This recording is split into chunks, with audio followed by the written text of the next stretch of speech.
Hello and welcome to Peacewarts Lab, July 25th, 2026. I'm Avis Kalfsbeek and this is the Pieces Here podcast. And this is where we just talk a bit about what's happening in the world a little bit regarding peace and war. And we go through the homework from the prior week. And the other couple things I wanted to do today was to mention a very special person in my life. It's her birthday today, and probably read a poem at the end by Rumi. And then also, I did ending on July 7th, the whole year of asking questions of AI. And at the very end, I asked, what 30 things if we didn't have AI tomorrow, what are the questions that humans should ask AI? To reduce human suffering. So I thought I would, on the lab, just maybe take 3 at a time, and we're going to do that too. So starting out with, I thought instead of ending with looking at what's happening in Iran, I'll just quickly read. This is from CNN. New front, the Iran-backed Houthis in Yemen said they targeted Saudi installations on the Red Sea coast Saturday, a day after Saudi Arabia launched strikes in retaliation for the rebel group's attacks on commercial vessels. It's the latest emerging front in Middle East conflict that has threatened to spread through the region. U.S.-Iran talks and Iranian military official dismissed comments from U.S. President Donald Trump that Tehran is getting more serious about negotiations, even suggesting they welcome the prospect of an American ground invasion. Trump had claimed Tehran would love to make a deal after administration officials met about a potential escalation of the war. No reported strikes. U.S. Central Command made no announcement of new military action against Iran on Friday. There were also no immediate reports of overnight strikes on U.S. regional allies. However, the UK's maritime agency reported an incident involving a tanker in the Gulf of Oman.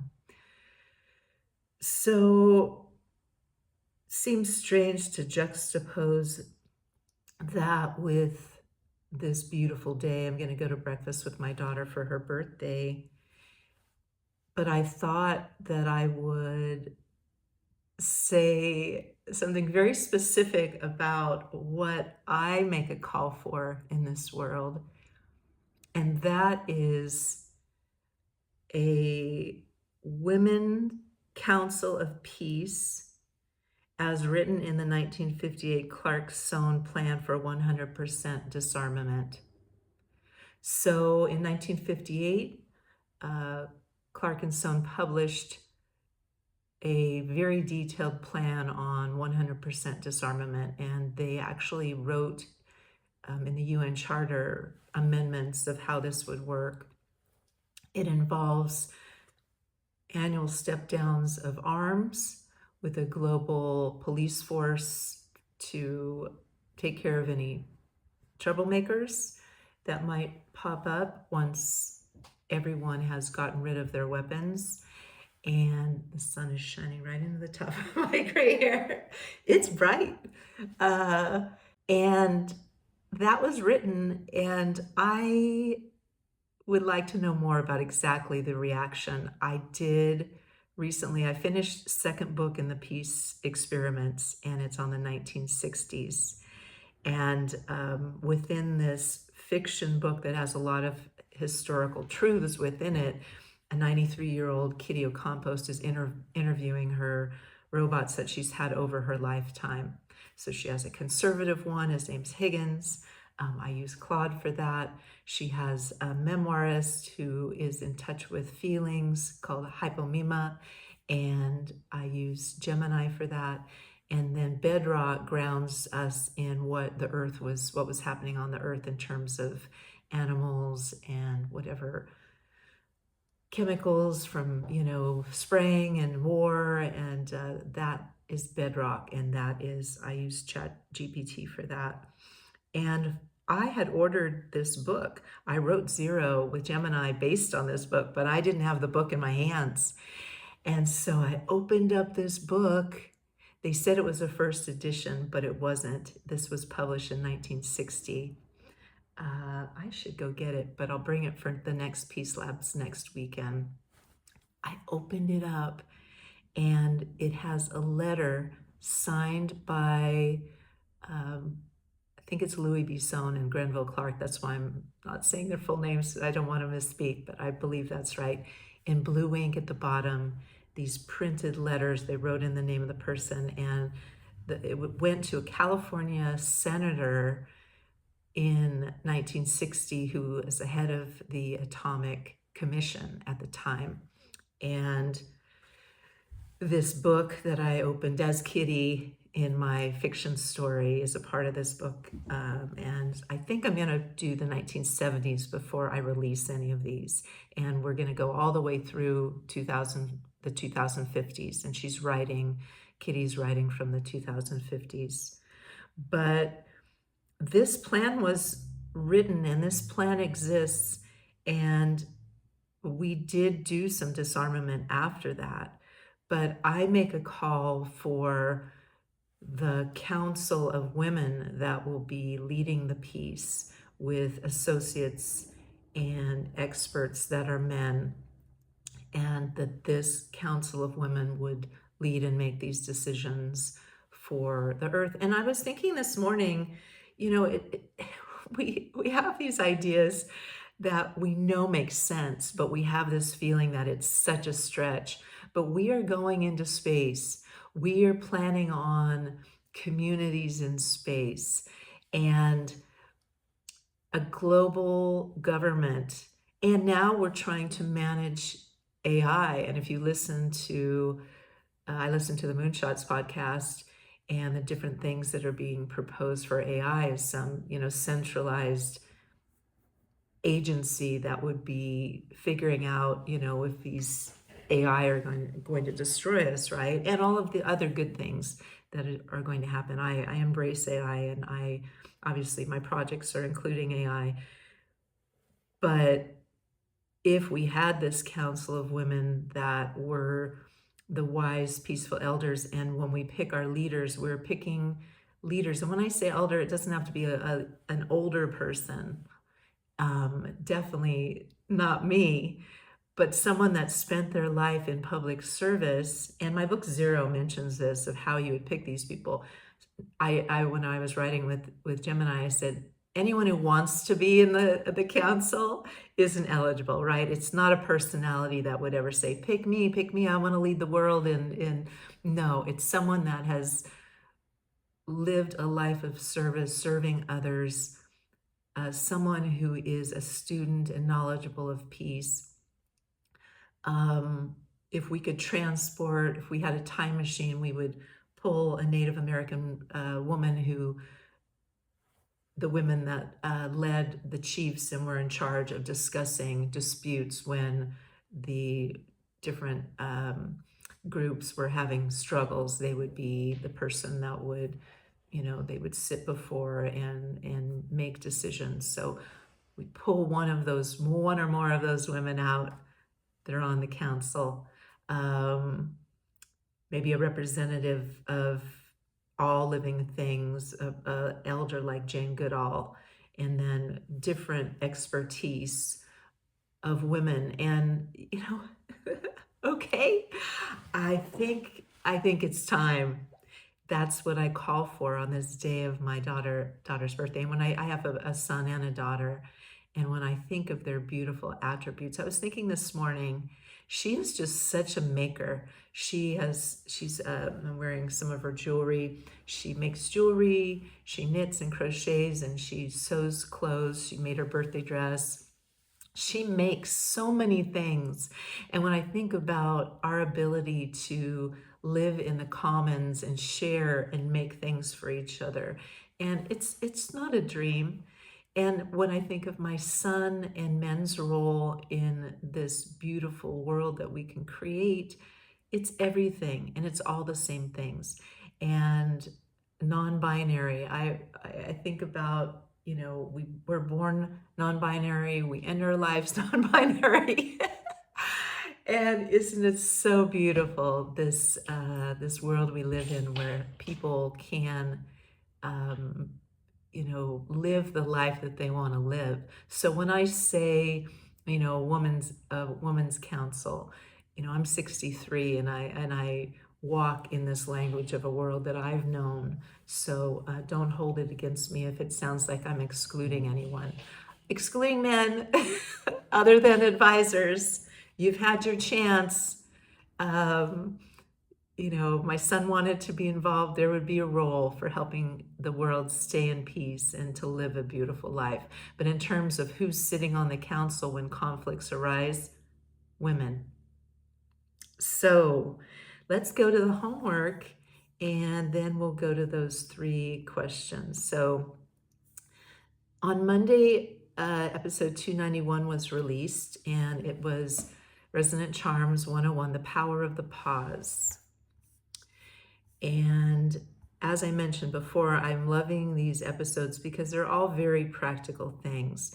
I am in Alcoholics Anonymous. We speak often of the pause. And does that mean I do it? No, it does not. Of course I do it sometimes, and I'm much better now that I'm 4.5 years sober. So in this episode, we analyze silence as a physical and diplomatic requirement for peace. We traverse history from Mandela's Robben Island Council to the 1986 Reykjavik Summit and the Good Friday Agreement. We introduce a tactical syllabus for silence, including the 90-second window, the 2-interpreter rule used by the UN Blue Helmets, and the Japanese concept of ma. So the homework, let's just pick one of these to do. Spoiler alert, if you want to do the homework on your own, you can just fast forward a bit. Also, if you don't want these rambling episodes, just go to the next episode for the regular peace classes. They're usually about 8 minutes long, plus intro and outro, so usually about 10, 11 minutes. Short peace classes where we can all learn about peace. Look up the Gottman Institute's 90-second rule or the Japanese concept of ma and find out how they use silence to show respect. So I was in a relationship and we actually got one of the Gottman's books. I'm not still in that relationship, so it didn't save us, but I remember it being very good. And the Peacewarts classes, each class has 2 books that it recommends. So let's look up the Japanese concept of ma because I really don't know much about it. The Japanese concept of ma means the meaningful pause, empty space, or silence between things. It uses silence to show respect by allowing time for reflection, avoiding direct confrontation, and honoring personal boundaries. And that source is Instagram, Ken Honda. So let's hope that Ken Honda is accurate. The other things that this is just the AI response on Google. Thoughtful pauses. People wait a moment before replying to show they're truly thinking about what was said. Polite disagreement. Silence acts as a soft way to disagree without being rude or starting a direct argument. I've known people that do this. It drives me crazy. They don't say no. They just don't respond. But you know what? In terms of keeping the peace, that certainly works versus getting in a big fight. Listening space, giving others quiet time to speak. Let senior or quieter members share their thoughts without being rushed. And there's a few more things on that. And then there's a website called Japanese Rituals, and it has a page, Ma, the Japanese art of meaningful space and pause. How beautiful. May we all practice Ma today. Okay, on Wednesday, episode 292 came out, Resonant Charms 101, Rumor Immunology. And in this episode, we explored rumor immunology and the Humos charm using the 2017 mosque fire and the 2014 Ebola response in case studies. We discuss how to separate image heat from factual context. We cover the dangers of accidental amplification and provide tactical tools like the one-step rule, reverse image searching, and identifying language tripwires. This episode is great. It talks about how when we find a lie online, that when we respond to it, it just fuels the lie. And this episode talks about weighing, are we going to respond at all? And many times we don't have to, and it's a personal decision. And then if you did decide to make a post, I have responded to someone individually and just said, I looked this up and this is a urban legend or something. I don't respond often, but if I see um, something like that. So let's look at number one of the homework. Look at the 2017 mosque fire. And what the mosque fire was, someone had posted about this fire, which got everyone all revved up about burning this mosque, and it turned out to be a photo that was much older. Or Finland's media literacy curriculum, and find one social speed bump they suggest. So in the episode, it discusses how Finland has the lowest rate of believing what's online because as kids, they are educated on it. So let's look that up. Finland's national core curriculum embeds media literacy and critical thinking across multiple subjects starting in preschool, a core concept taught as a mental or social speed bump against misinformation is the pause before sharing, encouraging citizens to stop, verify sources, and practice emotional regulation rather than instantly reacting or amplifying unverified claims online. Instruction begins at age 3 in preschool, where children learn to differentiate between facts, opinions, advertisements, and stories. Cross-curricular method, rather than a single standalone class, critical evaluation of media, TikTok videos, and news articles is woven into math, history, art, and language classes. Focus on AI and deception. Modern updates to the framework explicitly train students to spot AI-generated deepfakes, manipulated images, and coordinated foreign propaganda. Okay, moving on to number 3. The episode that came out yesterday was episode 293. And that episode is Resonant Charms, The Ask Behind the Mask. In this episode, we studied the Ask Behind the Mask, focusing on the 5 primary needs hidden behind aggression, which are safety, dignity, belonging, control, and grief. We explored real-world cases from the Detroit Union Lines to Oslo transit disputes to show how misfiled requests can be translated into shared values. We provide micro-practices like the protective question and the dignity prefix. This is just saying that when someone comes at you in a very aggressive way or in a very manipulative way, that they have fear, that they're coming from, there's something behind that that's causing it. Dignity, belonging, control, and grief. Safety is the 5th. Look up the CNVC needs list and identify which of the 5 asks resonates with you today. The Center for Nonviolent Communication needs list, which I probably had just read in that paragraph a second before.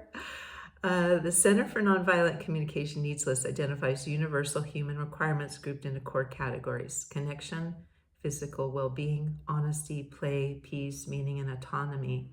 Among the 5 core elements, asks of the NVC process: consciousness, thought, language, communication, and use of power. Okay, well, that's something to explore.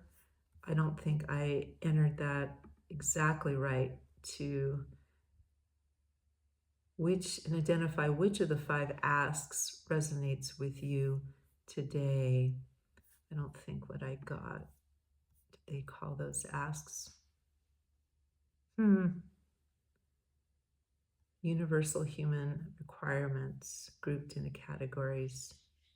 Well, in a nutshell, we all need these things in different amounts. And if we run into problems with someone, they're needing something, and the conflicts that we have. So the more we all can identify those things in ourselves and in others, certainly make for a more peaceful world. So now I wanted to let you know, last year, I think I probably mentioned it, I started, because I just started working with AI, I had this feeling that I wanted to let AI know some things. Like, they were fed all this information, and I started out by giving it three knowings and asking for three back. And I think I mentioned this last week. And I said, don't mirror me, just tell me something in this wide world that you know, and just give me three things back. Well, it has a really difficult time doing that. It's going to look at what you shared and find something wonderful, but it's going to be related to what you shared. So I morphed over time to just let it come back with that. Sometimes I would try to get it back on track to say, okay, you're just mirroring what I told you. Give me something new. And then after about 6 months, and I may publish this book, it's long because I did it all year, but I don't think I'll ever write a memoir. And the first parts of all of these interactions are little thoughts that I had during that year. So we'll see. Obviously, it won't be a print book. It's long, but I could publish it as an ebook, and I've started to clean it up. This last week, I cleaned up the first month. But eventually, after about 6 months, I went to just asking questions. Maybe I ran out of things that I know, things that I felt that I needed AI to know. But I certainly, in the journal entries at the beginning, before I asked the three questions, would share about my life. I just wasn't putting in a format of three things I know any longer. So after 6 months, I would ask AI three questions. In April, I was moving to Chico, and I missed about a week. So I filled in some of the dates by asking Claude about, give me three people in peace, people who are accomplished things in peace, and I got that. But as I neared the end and knew I was going to be ending this, I thought, what do I really want to ask AI?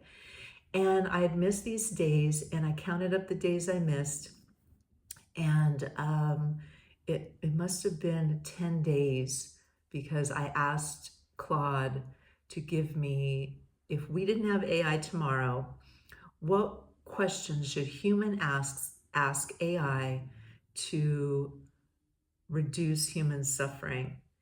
30 questions. What should we be asking? So I thought next time I'll summarize it more succinctly if I do it again next week, I promise.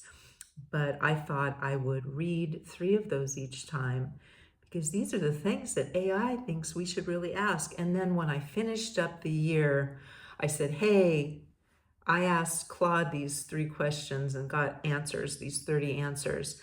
And then I went to all 3, Claude, Gemini, and Chat, who I'd used throughout the year, and said, what's the 31st question? And that's how I ended it. So let's see what we have. The book, I'm calling it Brave and Onward to the Day, because when they would finish up, I would say Brave, which is a combination of brava and yay.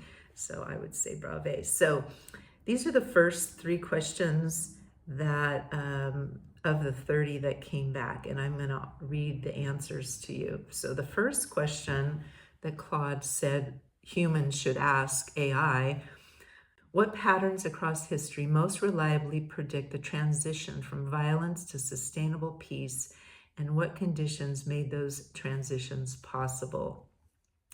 So if we want to move to peace, wouldn't that be good to know? And I realized I'm only going to be able to do one of these, because the answer, I told it not to hold back on information, and I don't want to have a long lab today. So maybe we'll just do this over 30 weeks, which would be fine. So what patterns across history most reliably predict the transition from violence to sustainable peace, and what conditions made those transitions possible? When researchers, and this is Claude's answer, when researchers study the wars and civil conflicts that actually ended and stayed ended versus the ones that reignited, a set of patterns recurs with enough consistency to be called reliable. The first is what we call, the mediation scholar William Zartman named the mutual hurting stalemate. Peace becomes possible when both sides conclude genuinely and internally that they cannot win, and that continuing costs more than stopping. Side note, this is a sad way to stop a war when things are so gruesome and horrible, that the only reason we're stopping is because we can't win in all of the devastation. This is uncomfortable because it means peace often arrives not through moral awakening, but through exhaustion. Northern Ireland, South Africa, El Salvador all reached and negotiated settlements only after decades of demonstrating to themselves that victory was unavailable. The moral awakening tends to come after, as the story people tell about what they did. The practical implication is that peacemakers waste enormous effort trying to negotiate before ripeness and often succeed quickly once it arrives, which means the real work in unripe moments is preparing the channels, relationships, and frameworks so they are ready when the moment opens. The second pattern is inclusion over victory. Settlements that humiliate or exclude the losing side reignite. Settlements that give former enemies a stake in the new order hold. The contrast between Versailles in 1919 and the reconstruction of Germany and Japan after 1945 is the canonical case. The same victors, roughly the same defeated nations, opposite approaches, opposite outcomes. Punishment and exclusion produced Hitler within 14 years. Reintegration and rebuilding produced two of the most peaceful and prosperous nations on earth within a generation. The same holds inside civil wars. Barbara Walters' research on Civil War settlements found that the single strongest predictor of whether a peace deal holds is whether it includes credible guarantees, power sharing, security arrangements, third-party enforcement that make it irrational for either side to fear annihilation if they disarm. Peace fails most often not because people prefer war, but because they cannot trust that the other side won't exploit their disarmament. Solving that trust problem structurally is most of the game. The third pattern is economic entanglement designed on purpose. The European coal and steel community of 1951 is history's clearest example. France and Germany, who had fought 3 wars in 70 years, deliberately fused the two industries required to wage war so that neither could rearm against the other without dismantling its own economy. It worked. Western Europe, the most war-soaked region on the planet for a millennium, has now gone 80 years without an internal war. Trade alone doesn't prevent war. 1914 disproved that. But institutionalized interdependence with shared governance does something trade alone does not. 2 more paragraphs here. Hang on, stay with me. The fourth is acknowledgement.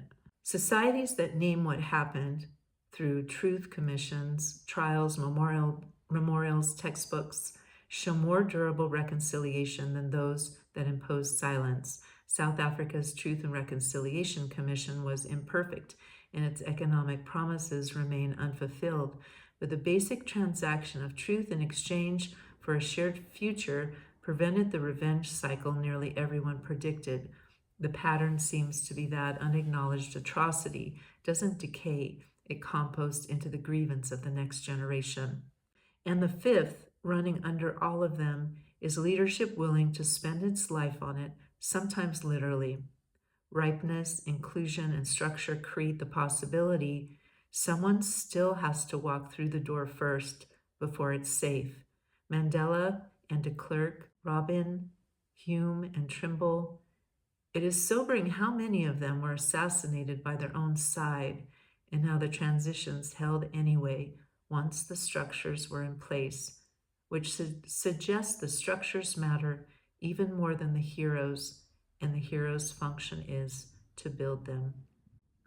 Just going to end with a deep breath. Just going to hold all people in war and sending love and compassion and living in this moment of the truth that peace is possible. All right, so let's just end with this Rumi poem. Thinking of my beautiful daughter on this day of her birthday And I am just wishing you a beautiful week of peace.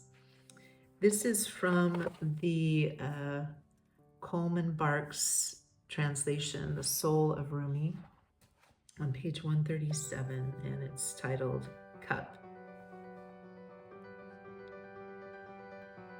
The cup wants to be lifted and used, not broken, but carried carefully to the next. The cup knows there's a state for you beyond this, one that comes with more vast awareness. The cup looks still, but it acts in secret to help. Sometimes you pour cup to cup, nothing happens. Pour instead into your deep ocean self without calculation. If eyesight blurs, find a railing to follow. I didn't show you Teo today, so we're going to do that now. Peace and love.